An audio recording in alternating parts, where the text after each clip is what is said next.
vulnerables, es lo que nos dice Prensa Libre esta mañana. Otra noticia importante, y vemos entonces el debate presidencial, los señalamientos, que es justamente lo que marcan este debate. Un tenso inicio marcó el segundo encuentro entre los candidatos Hillary Clinton y Donald Trump. Deuda por energía llega al INDE, un tema cuestionado, y estamos hablando de una importante cantidad de dinero que va a generar el análisis en esta semana. Encarcelan a 13 soldados por crimen. 10 de estos 13 militares detenidos fueron trasladados a un juzgado de Misco, indicados de haber dado muerte a golpes a Donaldo Contreras Sánchez. ¿Qué pasa con el interior de Prensa Libre? Vamos entonces a las noticias más destacadas a esta hora. La primera plana ya en pantalla, que nos habla de varios temas relevantes que vamos a analizar a continuación. Y uno de ellos tiene que ver justamente con este punto central: crece el riesgo para libertad de prensa, se duplican crímenes y agresiones contra comunicadores sociales en el año 2016. Serigua ha registrado 685 agresiones a periodistas, esto en los últimos 13 años. Ahí tenemos el análisis completo entonces de lo que dice esta información, los ataques que se han dado y cuáles son los países más vulnerables. En el orden que aparecen son Colombia, México, Brasil, Honduras, y en quinto lugar está Guatemala.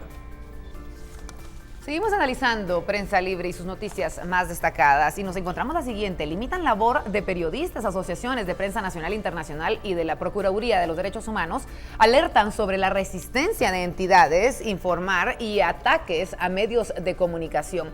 Existe una debilidad estatal, el crimen organizado construye valladar, se debe regular la publicidad, es lo que decía entonces Ricardo Trotti, director ejecutivo de la Sociedad Interamericana de Prensa. Mientras tanto, Violeta Mazariego, secretaria ejecutiva de la Comisión de Acceso a la Información, decía que persiste el rechazo a la transparencia, e Ileana Alamilla, presidenta de la Asociación de Periodistas de Guatemala, argumentaba que la provincia es más peligrosa. Una noticia más que vamos a repasar también muy tempranito esta mañana. Fiscal afirma que su vida se alteró. Efectivamente, Guatemala debe mantener seguridad. Se habla de más seguridad a actores en contra de la corrupción. Recordemos la fiscal que dirige el Ministerio Público, el juez que controla los casos de alto impacto. Esto habla justamente a las claras de la realidad que se está viviendo en el país cuando se trata de buscar entonces seguridad y administración de justicia para los casos más relevantes. ¿Qué está pasando en el mundo? También nos preguntamos. Crista García tiene las portadas internacionales.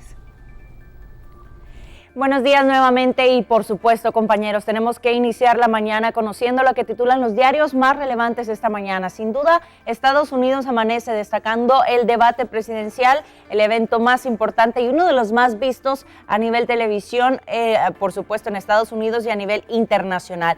Así titula esta mañana: rivales arden en brutal debate, con una fotografía central de ambos candidatos diciéndose los dimes y diretes. El titular central: pues aún tambaleándose, Trump se recupera y se pone de pie. Ataques personales y diferencias en políticas contra Trump y Clinton se muestran en este debate. Entre otros titulares: ayuda para la libra esterlina del Reino Unido se absorbe ante el choque en el Brexit. En titulares también del clima: el huracán deja el rastro mortal. Más adelante compartimos otros diarios y seguiremos analizando más información internacional. Para empezar con el recorrido informativo a esta hora, y saludamos a nuestro compañero que empieza ya en las calles. Alberto Cardona está listo para informarnos sobre unos posibles bloqueos, no solamente en la ciudad capital, sino en el resto del país. Alberto. Buenos días, compañeros, tenemos importante información para usted, amigo piloto, que tiene previsto circular por el sector de Villanueva, ya que esta mañana se tiene previsto que vecinos de varias colonias y principalmente de varias áreas perimetrales en el sector de Villanueva, pues están mostrando su molestia. Han comentado a los micrófonos de Viva la Mañana que estarán realizando una serie de bloqueos en contra de la construcción de una cárcel en este sector de Villanueva. Los vecinos han comentado que ellos están molestos por la decisión de las autoridades del Ministerio de Gobernación en la posible construcción de una cárcel en el sector de Villanueva. Ellos están comentando que estarán bloqueando varias arterias de Villanueva hasta que el ministro de Gobernación, Francisco Rivas, desista de la construcción de este penal que podría estar afectando a centenares de vecinos de Villanueva. También en el sector de Villanueva, los pilotos del servicio de los buses extraurbanos han comentado que esta mañana no estarán circulando por la serie de ataques que sufrieran ayer varios pilotos de dichas unidades por el pago de las famosas extorsiones que solicitan los pandilleros en el área. Nosotros nos estaremos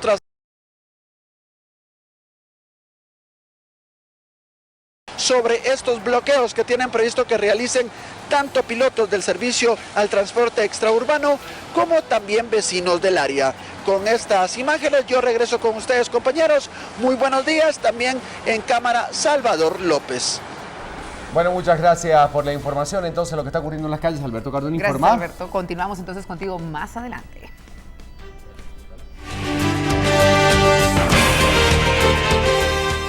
Y comenzamos con el repaso informativo. Para hoy a las 9 de la mañana está programada la audiencia donde se definirá si 32 sindicados deben enfrentar juicio por el caso La Línea. Tenemos que comentarle a usted que esta diligencia está amenazada de ser suspendida. Esto aparentemente por la falta de abogados defensores para varios sindicatos en este caso. Recordemos lo que pasó la semana pasada, sobre todo con el abogado de Otto Pérez Molina. Muchos decían que quizá esta era una estrategia para que esto ocurriera justamente.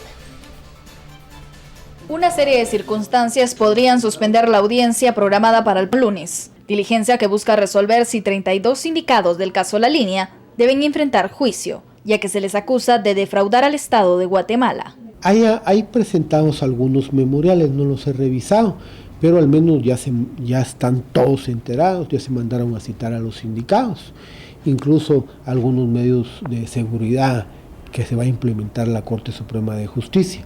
Entonces, considero que estamos para el día lunes a las 9 de la mañana. El desarrollo de la diligencia se ve amenazada debido a que diferentes abogados de la defensa se excusaron, ya que tienen otras audiencias. Entre ellos, los 2 abogados de Otto Pérez Molina. Roxana Valdetti también no cuenta con defensor que se haya presentado al juzgado hasta el momento, por lo que la audiencia podría suspenderse. Y la audiencia indagatoria para 4 personas indicadas de estar involucradas en el caso de cooptación del Estado fue suspendida. Y aquí tenemos algunos datos interesantes. Y es que se habla de la causa del incidente planteado para poder revocar las órdenes de captura, mientras que representantes de los canales 3 y 7 no se hizo presente. Vamos con la información.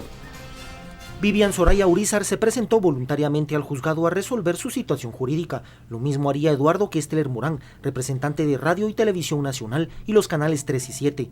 Vivian Urizar, mejor amiga de la ex vicepresidenta Roxana Valdetti y representante legal de Inversiones Galú y gerente de Proinver, empresas donde Valdetti tuvo acciones y con vínculos en Grupo Estrella, abandonó el juzgado pese a la orden de captura en su contra.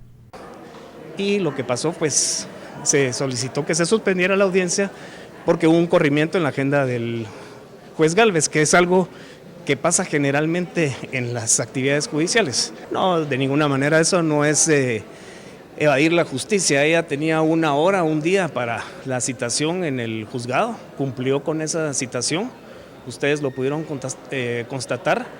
Y aquí lo único que estamos haciendo es que definitivamente iba a haber una imposibilidad material de poder llevar a cabo hoy la audiencia. Claudia Paniagua, defensora de Eduardo Kestler Morán, argumentó que su cliente está a disposición de las autoridades, aunque no se presentó al juzgado, y su abogada nuevamente solicitó otra audiencia para su entrega. Sí, él está en toda la disponibilidad de presentarse, pero por la mora judicial que existe en esta judicatura y por la carga de trabajo no se ha realizado. ¿Su cliente estuvo físicamente hoy? Sí, estuvo aquí presente el día de hoy. Ya por eso pedí la audiencia de una vez. Esperemos que nos notifique por parte del juzgador. En tanto, el juez Miguel Ángel Gálvez accedió a la petición de la Fiscalía y decretó la rebeldía para los 4 prófugos de la justicia.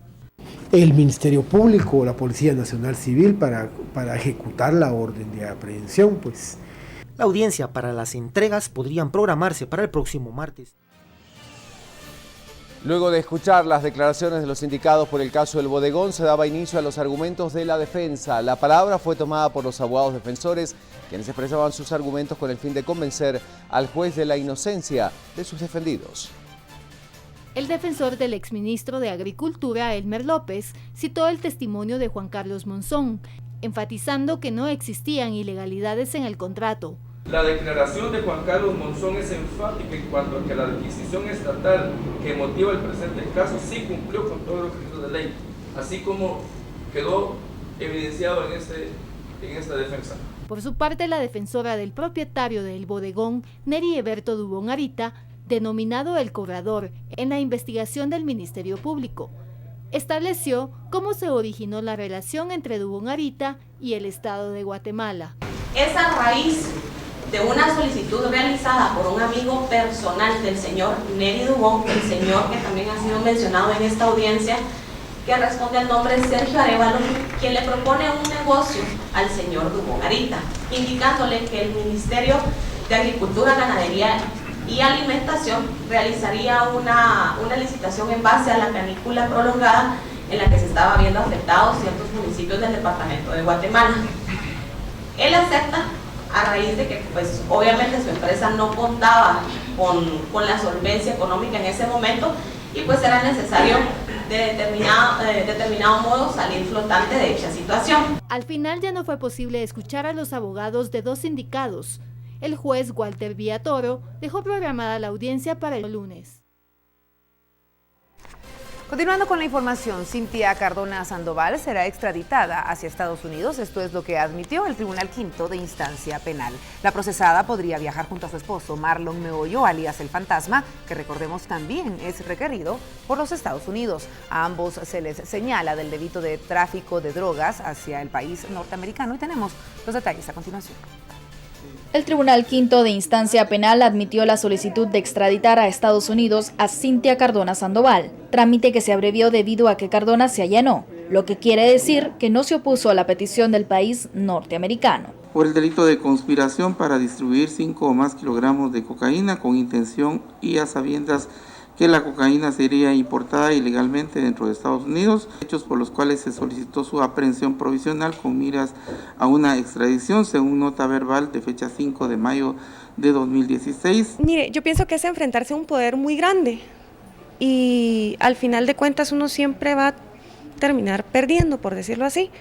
Entonces mejor aceptar de una vez pues el pedido, irnos, solventar las cosas, ¿verdad? Cardona es esposa de Marlon Meollo Monroy, supuesto narcotraficante, también requerido por Estados Unidos. La opinión de la procesada de los señalamientos en su contra fue la siguiente. Así es, me señalan de eso. En un tiempo donde yo era conviviente de quien ahora es mi esposo. Entonces yo creo que es por esa vinculación, pero yo quiero ir a solventar todo y demostrar mi inocencia tranquilamente. Cardona indicó que se graduó en diseño industrial. La pareja de esposos podría ser trasladada junta y el trámite podría demorarse un mes. Seguimos con las noticias. El Tribunal B de Mayor Riesgo dictaba sentencia contra los miembros de la banda criminal denominada Los Topacio. Las penas señaladas van desde los 13 hasta los 81 años de cárcel, de acuerdo al reporte informativo. Máxima de 81 años fue para Maynor Álvarez, cabecilla de la estructura criminal, y quien se encuentra en prisión desde febrero del 2011. Fue condenado por 8 delitos. En total, 31 personas fueron condenadas. En cada uno de estos casos quedó probada su participación como líder y la participación de los abogados de su confianza que cartulaban directamente para el acusado, como en el caso del abogado Roger Mauricio González. Entre los sentenciados se encuentran 16 notarios, trabajadores del Registro General de la Propiedad y testaferros. Durante todo el proceso, 10 gozaban de medidas sustitutivas, pero esta noche, tras la sentencia del tribunal, fueron revocadas y enviados a la cárcel. Esta organización desde el año 2000 cometió estafas, fingiendo que eran los verdaderos dueños de las propiedades falsas, que lograban con apariencia de legalidad, utilizando firmas registradas de notarios muertos. Esa escritura, ese testimonio tiene que ser razonado, tanto el de la escritura 11 como la de doña María Dolores, que se declararon los documentos falsos. El Tribunal B de Mayor Riesgo analizó 26 casos de 29 fincas, ubicadas en Zacatepeques, Izabal y Guatemala. La mayoría de víctimas eran de la tercera edad. 6 de la mañana con 13 minutos, un total de 13 soldados asignados a la Brigada Militar de San Juan Zacatepeques fueron capturados por las fuerzas de seguridad. A los militares se les acusa de asesinar a golpes a un joven, un hecho ocurrido en diciembre del año 2015. Juzgado de Primera Instancia Penal del municipio